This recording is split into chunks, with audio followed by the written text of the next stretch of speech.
Hello, lovelies. Hope you're all okay. Happy New Year. I can't believe it's the end of January. We're looking at February starting in just a couple of days. I don't know. This year is galloping away. 2025 just lurching ahead, and me feeling like I'm running along behind it, trying to catch it up. I don't even remember whether or not this is the first podcast I've done this month. It's been a really busy month, and I'm currently still at my home in Italy and looking out this morning over the mountains. We're 2,000 feet up a mountain, and we look across directly at another one across the Trenio Valley. And it's a beautiful day. There's blue sky. Temperatures are chilly, but the blue sky is there, and the mountains, the snow has all melted, and my huge cherry trees are all in bud, which I wish I could show you, but hopefully when spring comes I can take some pictures of the blossom, which is really quite spectacular.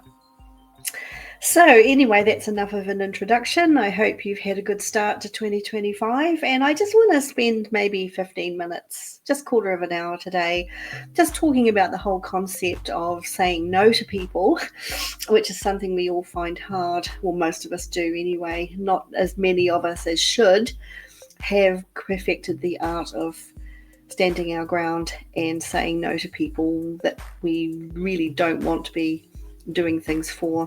But it's a lot more difficult than you think, isn't it, to say no to someone or to stick to your principles on something when someone wants to pull you in a different direction. It kind of makes me think, how many times do we do it? How many times do we give in to what someone else wants, even as we know it's not the right thing for us, that we're going to have to deal with the consequences we don't need or want? It can feel uncomfortable to be put in a situation where we have to accept it because someone else overrode us or decided that our opinion wasn't relevant. People try to ride roughshod over us all the time, don't they, as they push to get their own way? That can leave us frustrated, guilty, panicked, or even angry that we're being overridden or dragged into a situation where we don't want to be or go. It's common. And you're by no means alone. And if you're telling yourself you should have been firmer with someone, should have stood your ground, should have stayed out of whatever it was you got pulled into, or should have been less of a pushover. We all tell ourselves that stuff all the time. And if we sit and take notice of how many times we say it, how many times we allow others to manipulate us into doing or allowing something, it tells us something important about how we function and how much power and control we allow other people to have over our lives. Being unable or unwilling to say no is literally allowing someone else to have control of us. So let's unpack where our inability to say no comes from. That deeply ingrained reluctance we've probably had all our lives to shake our heads and say, no, I don't want to do that. And let's take a look at the impact that it has on us and of not being willing or able to stand our ground. Sometimes we'll give in to someone else's requests or demands because it's easier, especially if it's over something small. I mean, how hard is it to pick your friend's grandkids up from school because she's getting her nails done? On the face of it, it's no big deal. She'd do it for you, right? And reciprocation is a point I'm going to come back to later in this podcast, by the way. So yes, you'll go and pick up the kids, even though it means driving to the other side of town and back through horrible traffic and saying goodbye to a precious hour or more of your own busy life that you'll never get back. You might tell yourself that she should have made her nail appointment for a time that would enable her to pick her own grandkids up from school, rather than expect you to do it. Maybe you tell yourself that because it involves kids and their safety, you wouldn't be able to turn her down. But you don't tell her, do you? Maybe you tell yourself that it wouldn't hurt you once to do it. But maybe if she keeps asking you to take care of her responsibilities to her own family while she attends to her vanity instead, you might start to feel a bit resentful. After all, you've set a precedent, you've said yes, and if you've helped her out once or maybe more times, she's come to expect it. So how will you start saying no? You probably won't. You'll just keep doing it, helping her out, often at great cost to yourself, and you're probably far too nice to ever tell her how you feel about it because you don't want to upset that friendship. It's nice to be needed too sometimes, isn't it? You'll probably just keep it to yourself how inconvenient running her errands might be for you. In this scenario, though, the only loser is you. And you know that, and yet you still keep doing it, saying yes to something you really want to say no to. You end up with the negative emotions that you have to handle. The kids are happy, and she's just admiring her nails. Years ago, I had a boyfriend who would sometimes bring a workmate home for dinner. It was back in the days before mobile phones had been invented, and there was no way of communicating a request because I'd be on my way home from work too and not at home to answer the phone. Boyfriend would just turn up with one or another of his workmates around 15 minutes after I got home and ask me if he could stay for dinner. It was pretty hard to say no, especially when the workmate was standing on the doorstep looking hopeful or sheepish or entitled. I had to go along with it and stretch out whatever I had planned for dinner to go around 3 people. As any of you who've ever had an unexpected dinner guest can probably appreciate, that was sometimes a bit of a challenge.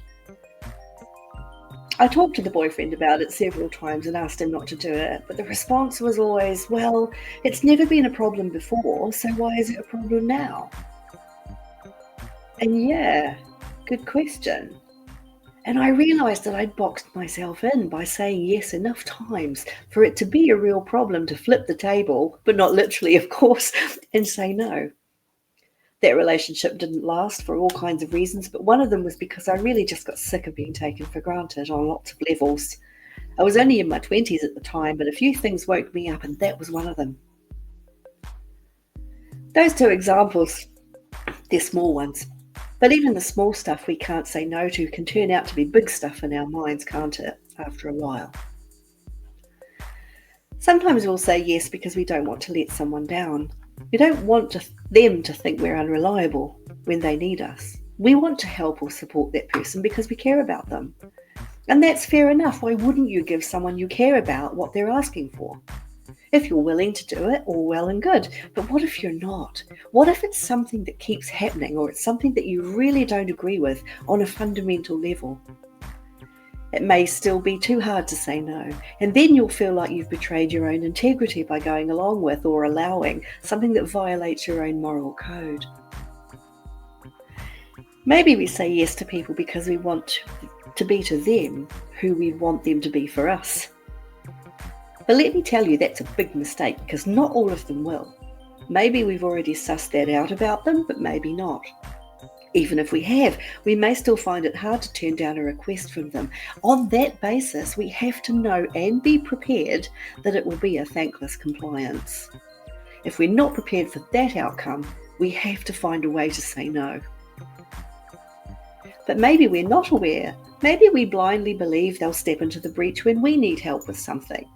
A lot of us have found out the hard way, though, haven't we? That sometimes a friend turns out to be a fair weather one only, has no problem asking for something, but never there when you need them.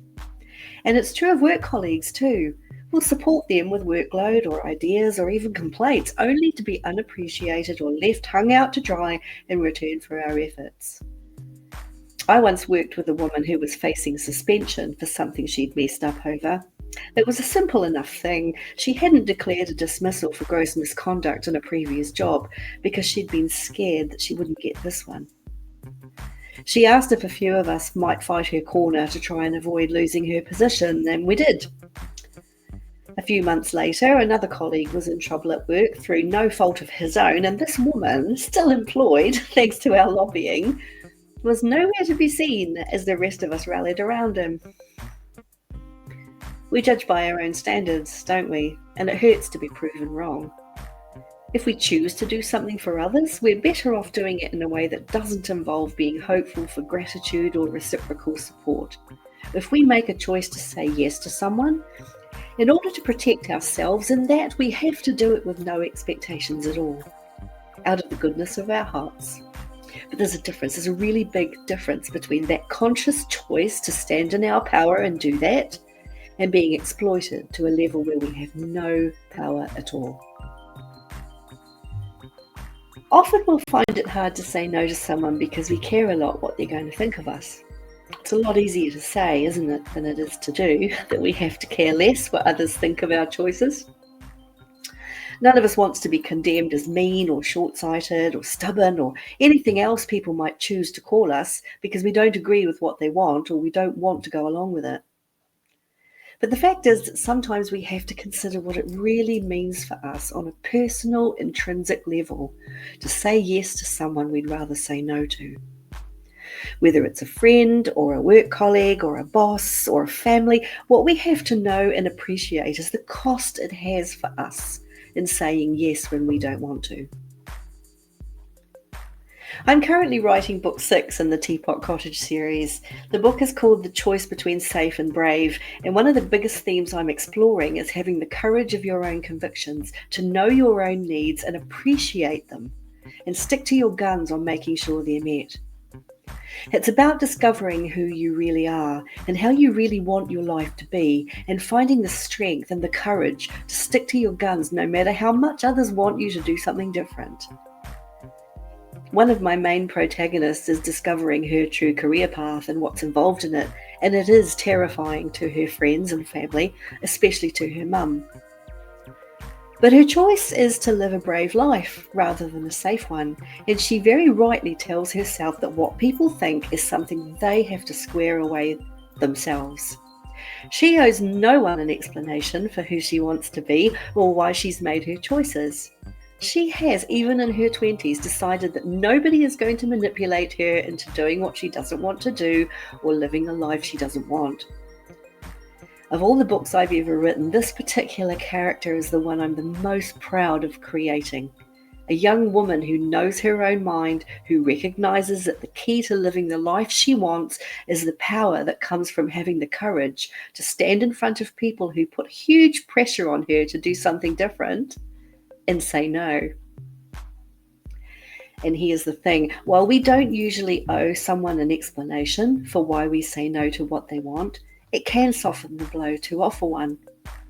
Like maybe saying, I'm sorry I can't pick your grandkids up because I'm really busy myself and I literally can't fit it in. It doesn't have to be the absolute truth, does it? It's better if there's an element of truth because that allows you to feel better about letting someone down. And the really important thing is that it keeps you in control of your own power without disrupting the friendship. We shouldn't have to manage other people's disappointment and their expectations of us, but sometimes we feel better if we can. If I'd been mature enough to say to the boyfriend, even in front of his friend, I'm sorry we only have 2 pieces of chicken, but maybe we can arrange in advance for you to bring your friend back another night when I can be prepared and we can all have a decent sized meal. Well, I guess I wouldn't have felt so resentful and angry and taken for granted. What other people think about us is something that's beyond our control. No matter how hard we try, we can't influence how they choose to see us because it's exactly that, their choice. We can continue to give away our power by complying and letting them have what they want at our own expense and run the risk of being disrespected and taken for granted, or we can learn to say no and do it nicely. We don't have to say, do we, bugger off, I'm not doing that. We might want to say that, but there's a lot to lose by doing things that way. There's no point in offending people when we don't have to. There is another choice other than saying yes when we don't want to. The other option is to say no politely and explain in a gentle way if we feel we should. Sometimes we do feel that, especially in relationships that matter. But we just can't let familiarity or fear stop us from living in our own integrity or managing our own stress. Nobody else is going to do that for us. We have to do that for ourselves. It all comes down to being in control of our own lives. Saying no with courage and sensitivity allows us all to keep that control. If people then choose to get bent out of shape about a refusal or a letdown, that's their choice. But let them figure that out. It's not your responsibility to do that. Just like my character in The Choice Between Safe and Brave, if you really want to live the life you choose, you have to stick to your guns. Say yes when it feels comfortable to do it, but when it doesn't, say no, or at least find a way to be at peace with saying yes and understand the reasons why and what the impact of that will have on you. That keeps you in control of your own life. You're nobody's doormat, darling. Don't for 1 second think it's okay for people to wipe their feet on you. The choice between safe and brave will be due out on the shelves just prior to Easter this year. Maybe you could give it a whirl. There's a lot in there, and you'll get to meet Tessie Bostock, the young woman who is opting for an incredibly brave life. It cost to some friendships, but she has to be true to herself, and she's figured it out. So maybe we all need to do that too. Okay, I'll talk to you soon.